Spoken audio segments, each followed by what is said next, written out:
وما خلقت الجن والإنس إلا ليعبدون وقال النبي صلى الله عليه وسلم إنما الأعمال بالنيات وإنما لامرئ ما نوى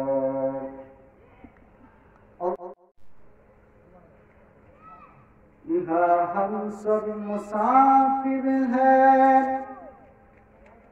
यहाँ हम सब मुसाफिर हैं वही आखिर ठिकाना कोई आगे रवाना है कोई पीछे रवाना बुलबुल को दिया नाला परवाना को चलना गम हमको दिया सबसे जो मुश्किल नजर आया मौत जिस दिन आ गई मुर्दा की हालत क्या हुई रूह तन से उड़ गई मुर्दा की हालत क्या हुई। अल्हम्दुलिल्लाह প্রেমই মধ্যপাড়া বাইতুল আমান জামে মসজিদ ও যুব সমাজের উদ্যোগে ইসলামী মহাসম্মেলনের সম্মানিত সভাপতি সাহেব, অবস্থিত প্রান্তীয় হাদিসপ্রিয় মুসলমান ভাইরা, আমরা সকলে আল্লাহ পাকের দরবারে লাখো কোটি শুকরিয়া জানাই যে আল্লাহ পাক আমাদের সকলকে দুনিয়ার জমিনে এরকম একটা জান্নাতের বাগানের ব্যবস্থা করে দিয়েছেন। সকলেই অন্তর থেকে শুকরিয়া জানাই, সকলেই বলে আলহামদুলিল্লাহ।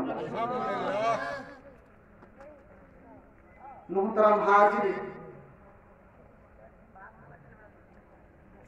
আমার সময় অল্প সময়ের ভিতরে কিছু আলোচনা করব।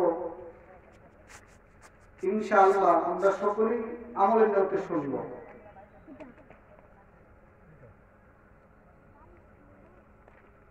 মানুষ যত বড়ই হোক না কেন সকলেই তো কোরআন হাদিসের কথা বলে, ঠিক না? আমরা মানুষের দিকে লক্ষ্য করব না, লক্ষ্য করব কোরআন এবং হাদিসের দিকে। এরকম ভাবে যদি লক্ষ্য করি তাহলে আমাদের আমল করতে সহজ হবে এবং বুঝতেও সহজ হবে।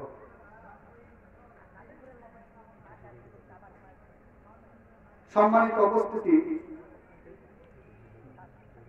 আমি প্রথমেই আপনাদেরকে একটা প্রশ্ন করি। বলেন তো এই পৃথিবীর সৃষ্টিকর্তাকে? আসমানকে সৃষ্টি করেছেন? জমিনকে সৃষ্টি করেছেন? সন্দেহ আছে? সন্দেহ। এখন আমরা প্রেমের সকলেই মিলিয়ে যদি আল্লাহকে জিজ্ঞাসা করি যে আল্লাহ এত বড় জমিন আল্লাহ তুমি কিভাবে বানাইলা, এত বড় আসমান তুমি কিভাবে বানাইলা, পাহাড় পর্বত আল্লাহ, জাহান্নাম আল্লাহ তুমি কিভাবে বানাইলা, লোহে কলম আল্লাহ তুমি কিভাবে বানাইলা, যা কিছু দেখা যায় সব কিছু আল্লাহ তুমি কিভাবে বানাইলা? আল্লাহ সেটার উত্তর দিয়ে দিয়েছে। সুবহানাল্লাহ। ইযা আরাদা শাইআন আন ইয়াকুলা লাহু কুন ফায়াকুন। দুনিয়ার জমিনের মধ্যে মানুষ যদি কোনো কিছু তৈরি করতে হয়, দুনিয়ার জমিনের মধ্যে কেউ যদি ঘর বানায় অনেক কিছুর প্রয়োজন পড়ে, মিস্ত্রির প্রয়োজন পড়ে, হাতুর বাড়ালের প্রয়োজন পড়ে, লোহার প্রয়োজন পড়ে, কাঠের প্রয়োজন পড়ে, অনেক কিছুর প্রয়োজন পড়ে। বলেন ঠিক কিনা?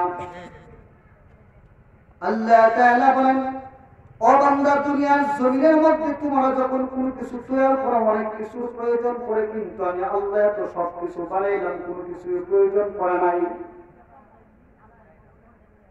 তুমি যদি আমাকে প্রশ্ন করো আল্লাহ এত বড় জমিন আল্লাহ তুমি কিভাবে বানাইলা, আল্লাহ বলবেন কুন বলছি ফায়াকুন হয়ে গেছে। আল্লাহ এত বড় আসমান আল্লাহ তুমি কিভাবে বানাইলা? কুন বলছি ফায়াকুন হয়ে গেছে। আল্লাহ গাছপালা কিভাবে বানাইলা? কুন বলছি ফায়াকুন হয়ে গেছে। নদী নালা কিভাবে বানাইলা? কুন বলছি ফায়াকুন হয়ে গেছে। জান্নাত জাহান্নাম কিভাবে বানাইলা? কুন বলছি ফায়াকুন হয়ে গেছে। এরকম ভাবে যখন আল্লাহকে জিজ্ঞাসা করব, চন্দ্র সূর্য আল্লাহ তুমি কিভাবে বানাইলা?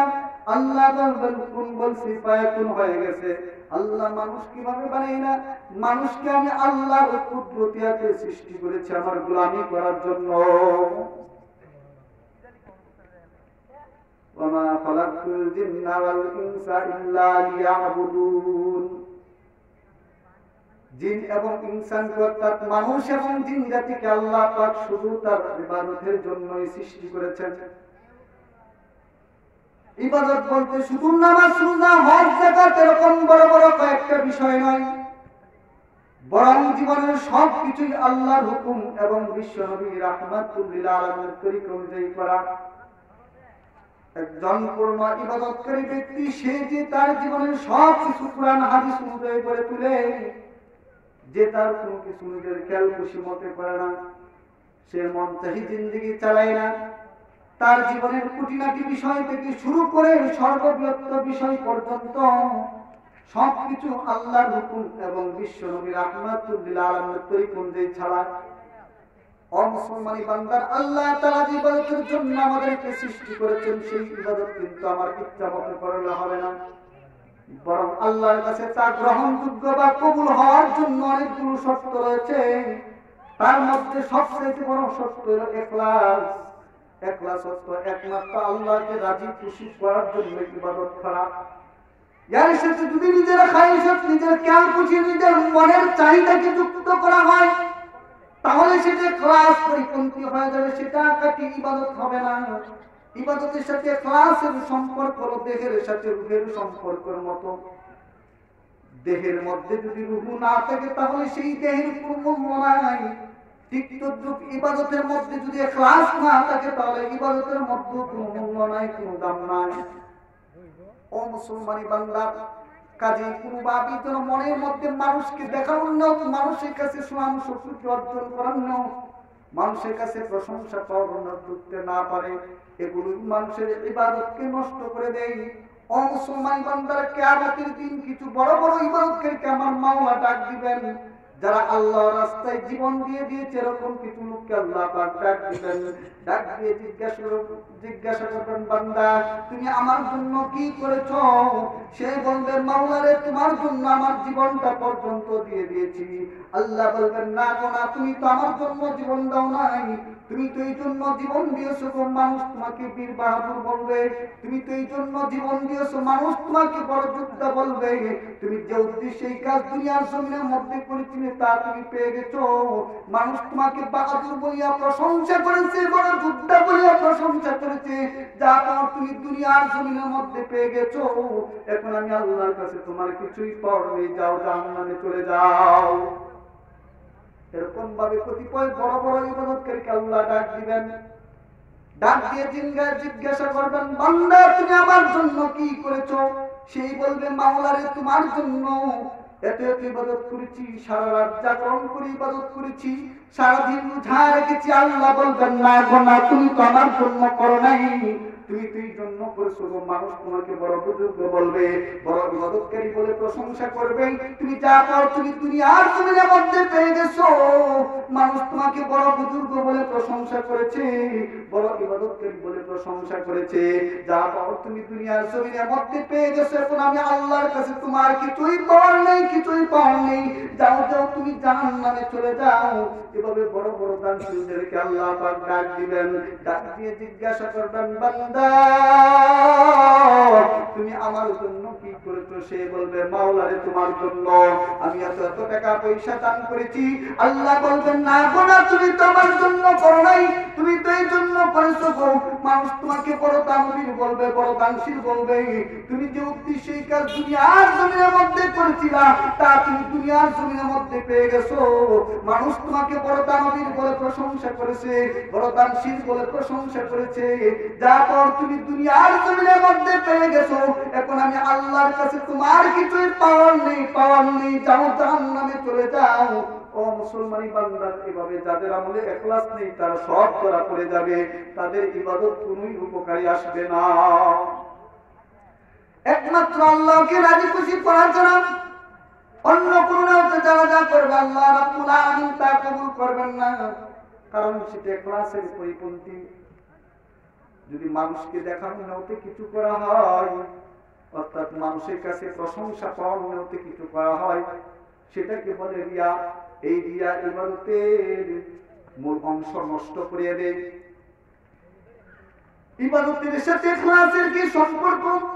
ও মুসলমান বান্দা, যেরকম ভাবে দেহের মধ্যে যদি তোমার রূহ না থাকে তাহলে সেই দেহের কোনো মূল্য পাইবা না, মূল্য পাইবা না। ঠিক তদ্রুপ ইবাদতের মধ্যে যদি ইখলাস না থাকে, ইবাদতের কোনো মূল্য নাই, মূল্য নাই। ও মুসলমানি বান্দার সতর্ক থাকতে হবে, কোনোভাবে যেন মানুষকে দেখানোর নাও, মানুষের কাছে প্রশংসা পাওয়ার নাও, মানুষের কাছে বড় হওয়ার নাও, যাতে আমার মধ্যে প্রকাশ না পাই।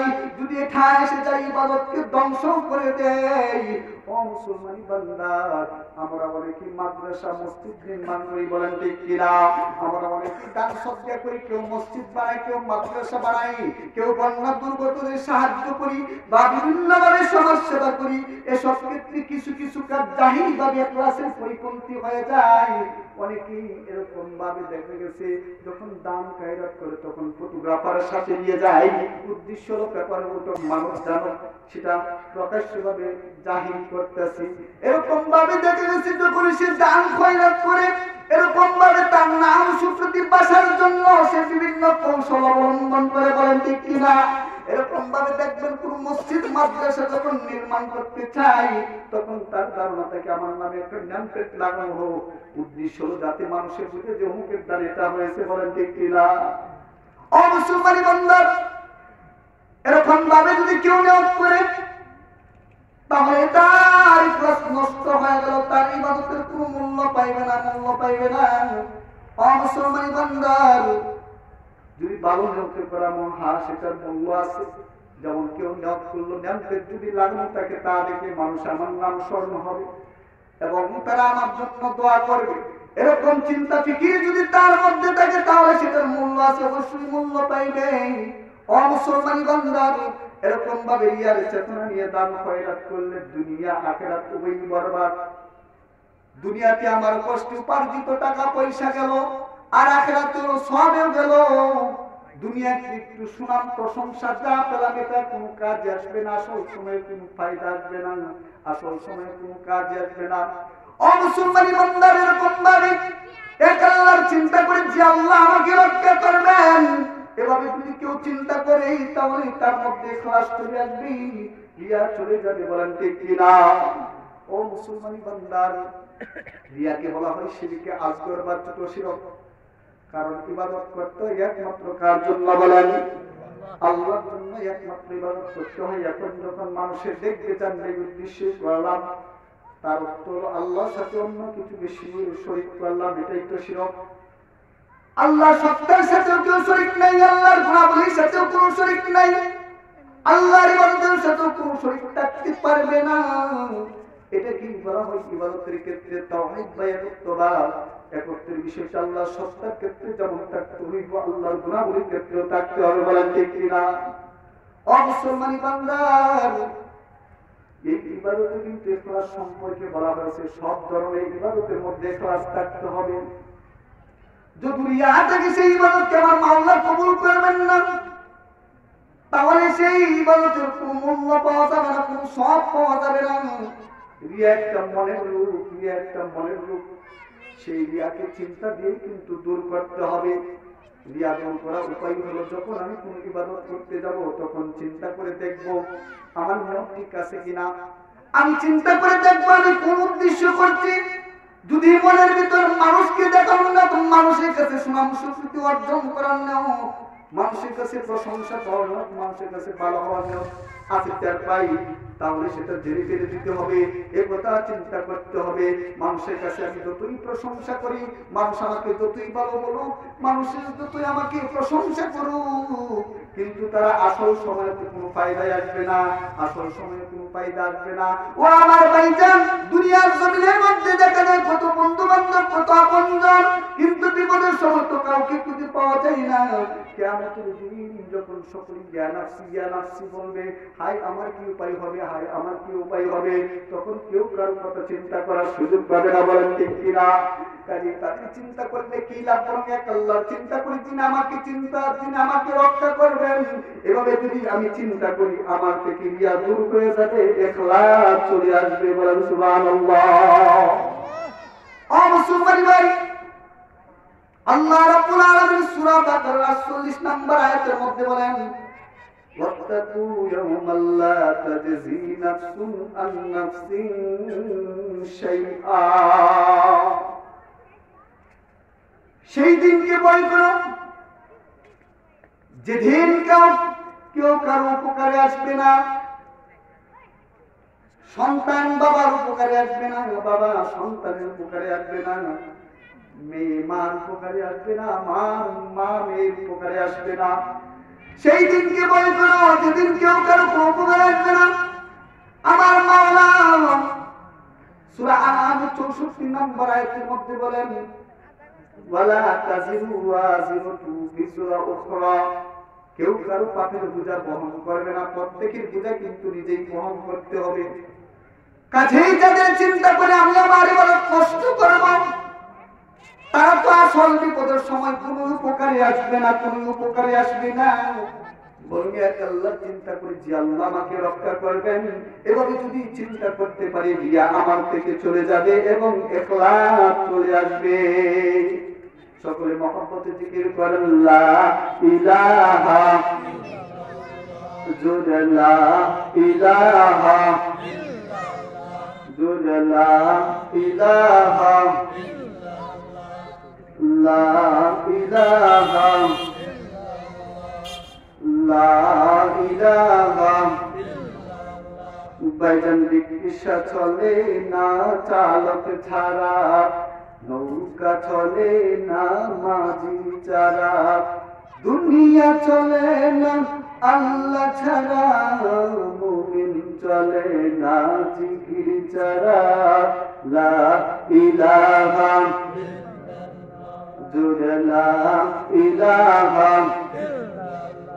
বাইজান বহু দূরে মদিনা, হাই হাই কেমনে যাবো জানি না।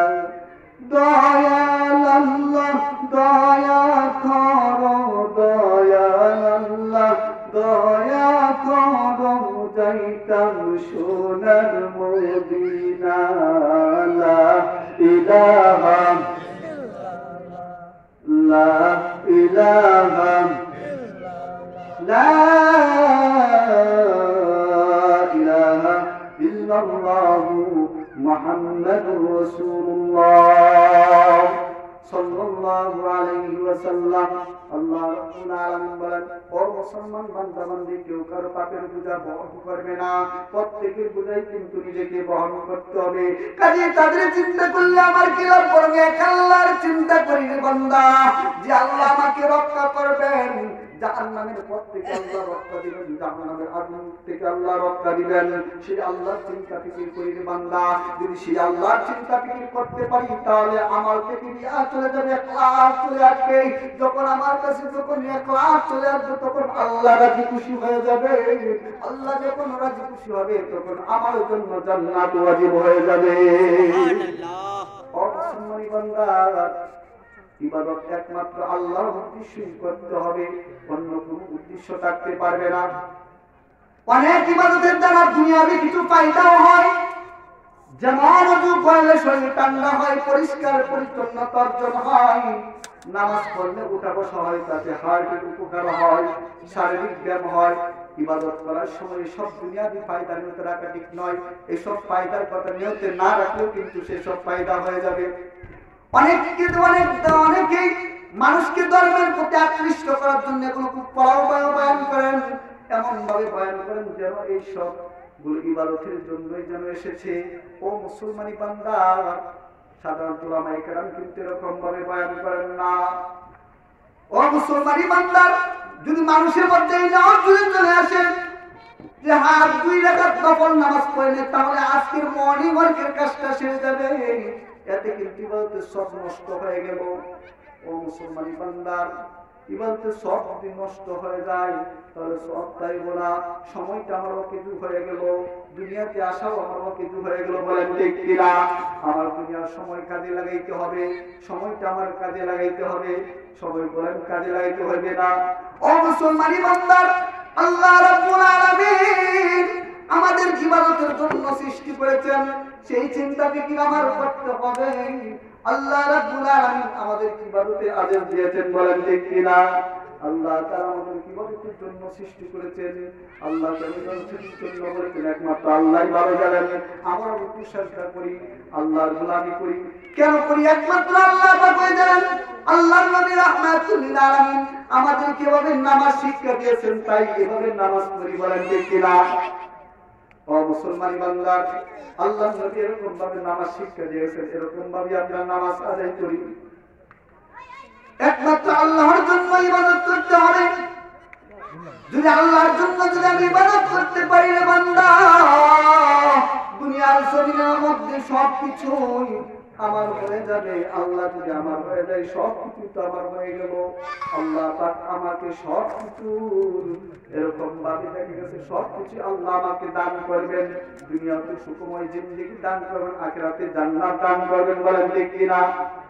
ও মুসলমানি বান্দা, একটু দান উঠা বসে তাহলে তো ফজিলত কেন? রোজা কেন তো বড় ইবাদত হয়ে যাবে? সারাদিন না খেয়ে থাকার তো ফজিলত কেন হলো? হিন্দুরাও তো মাতা পিতা মারা গেলে উপোস করে থাকে। বলেন ঠিক কিনা? তাদের তো রোজা বলে গণ্য হচ্ছে না, ওরা কেন সব পাচ্ছে না? আসল কথা হলো আমরা আল্লাহর হুকুম হিসেবে যাই করছি তাই ইবাদত বলে গণ্য হচ্ছে। যদি এগুলো কেউ আল্লাহর হুকুম হিসেবে পালন না করে তাহলে তাই ইবাদত বলে গণ্য হচ্ছে না, সেই ইবাদতের সব পাচ্ছে না। ও মুসলমানি বান্দা, আমরা একমাত্র আল্লাহর জন্য ইবাদত করব। বলেন ঠিক কিনা? ও মুসলমানি বান্দা, আল্লাহ রাব্বুল আলামিন আমাদের ইবাদতের জন্য সৃষ্টি করেছেন, একটাই কিন্তু আল্লাহর গোলামির জন্য সৃষ্টি করেছেন। আল্লাহর গোলামি করতে হবে, দুনিয়াতে আর কোনো কিছু করা যাবে না। এখন দেখা যায় বর্তমান আল্লাহর গোলামি ছেড়ে দিয়ে দুনিয়ার গোলামির মধ্যে মানুষ লেগে যায়। আল্লাহর বিরুদ্ধে কথা বলে, নবীর বিরুদ্ধে কথা বলে, কিন্তু মানুষ কোনো প্রতিবাদ করে না। তার একমাত্র কারণ হলো সে দুনিয়ার গোলামির মধ্যে লেগে গেছে। দুনিয়ার গোলামির মধ্যে লেগে যাওয়ার কারণে তখন দেখা গেছে আল্লাহর প্রতি তার কোনো মহব্বত নাই, নবীর প্রতি কোনো মহব্বত নাই। বলেন ঠিক কিনা? ও মুসলমানি বান্দা, দুনিয়ার মহব্বত ভিতরে ঢুকানো যাবে না, একমাত্র আল্লাহর মহব্বত ভিতরে ঢুকাইতে হবে। আল্লাহর মহব্বত যদি আমি ভিতরে ঢুকাইতে পারি, আমার মধ্যে ইখলাস আসবে। ইখলাস যখন আসে, রিয়া চলে যাবে, তখনই আমার মধ্যে ইবাদতের জজ্বা পয়দা হবে। যখন ইবাদতের জজ্বা পয়দা হবে মুসলমান, আল্লাহ রাব্বুল আলামিন আমার মধ্যে এরকম নূর সৃষ্টি করে দিবেন যে নূরের তাজাল্লি দুনিয়ার জমিনের মধ্যে আমি পাইব। সুখময় জিন্দেগি হবে, আমার রিজিকের অভাব হবে না, দুনিয়ার জমিনের মধ্যে কোনো অভাব হবে না। দেখবেন এরকম ভাবে সবকিছুই আমার হয়ে গেল। যখন দুনিয়ার জমিনের মধ্যে যখন সবকিছু আমার হয়ে যাবে, আখিরাতে সুখময় জান্নাত পাবো। ও মুসলমানি বান্দা, সকলেই বলেন আল্লাহ দিদার আমরা চাই না? আল্লাহ দিদার আমরা সকলেই চাই। জান্নাত তুঝসে ইয়া রব কিয়া করো, আরজু হে मैं तुझे देखा करूं। জান্নাত যদি আমার স্বপ্ন নয়, প্রভু আমি যাচ্ছি শুধু তোমার দিদার। বলেন সুবহানাল্লাহ। ও মুসলমানি বান্দা, আমরা সকলে আল্লাহকে চাই না? চাই না? আমরা সকলে আল্লাহকে চাই। আল্লাহকে যদি আমরা চাই তাহলে ইখলাসকে কাটি করতে হবে, খালেস নিয়ত ভিতরে রাখতে হবে, খালেস নিয়তে ইবাদত করতে হবে। যদি খালেস নিয়তে ইবাদত করতে পারি, রিয়া চলে যাবে। যখন আমি এরকম ভাবে খালেস নিয়তে যখন আমি শুনবো, আমল করবো, তখন দেখবেন অটোমেটিকই আমার মধ্যে সেই আমলের জজবা পয়দা হবে। দেখবেন ইবাদত করতে আমার শান্তি লাগবে। এখন দেখা যায় মনের মধ্যে শান্তি নাই, ইবাদতের মধ্যে যখন যাই তখন শান্তি লাগে না, মনের মধ্যে গন্ডগোল সৃষ্টি হয়ে যায়। তার একমাত্র কারণ হলো রিয়া আছে আমার মধ্যে, ইখলাস নাই, যার কারণে ইবাদতের মধ্যে শান্তি পাওয়া যায় না। বলেন ঠিক কিনা?